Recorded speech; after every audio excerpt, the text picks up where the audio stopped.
नमस्कार। आज की हमारी चर्चा का विषय है परनिंदा सम नहीं अगमाई। दूसरे की निंदा करने से बड़ा कोई पाप नहीं है।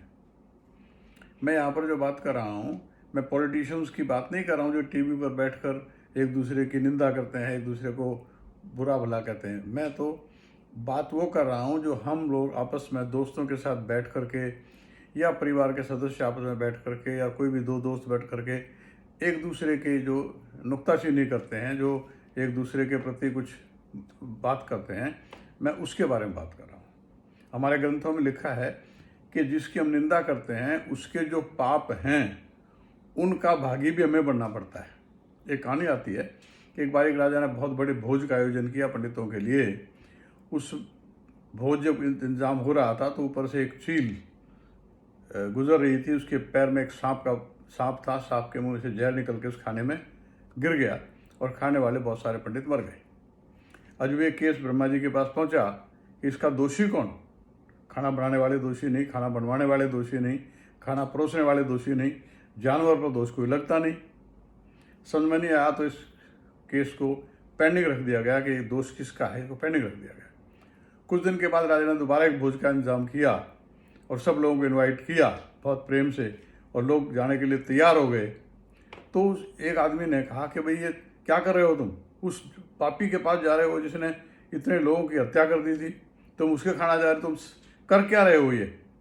ब्रह्मा जी ने कहा हमें इसके जो ब्रह्म हत्या जो हुई थी उसका दोषी हमें मिल गया, ये दोष इसके ऊपर दे दो। तो अगर आप किसी की भर्त्सना करते हैं, बुराई करते हैं, निंदा करते हैं तो उसका दोष आपको, पाप आपको भोगना पड़ता है, ऐसा कहा जाता है।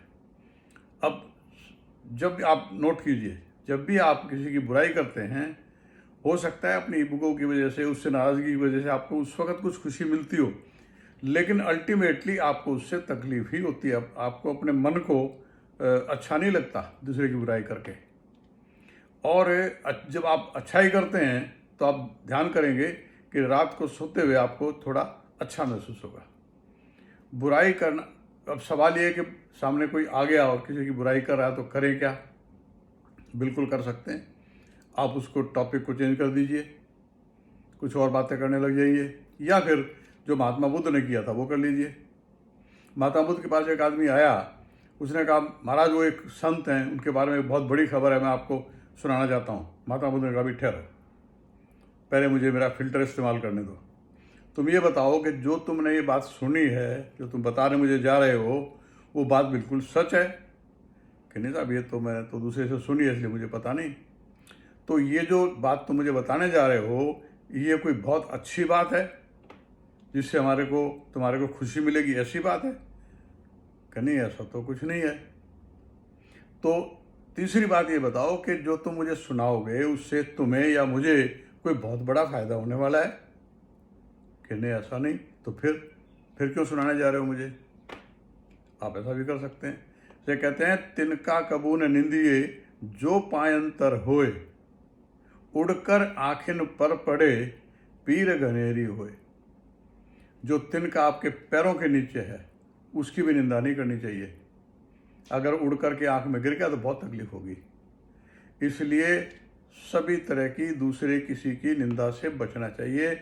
निंदा करने से परिवार में, आपस में दोस्तों में रिश्ते खराब हो जाते हैं, आपने नोट किया होगा।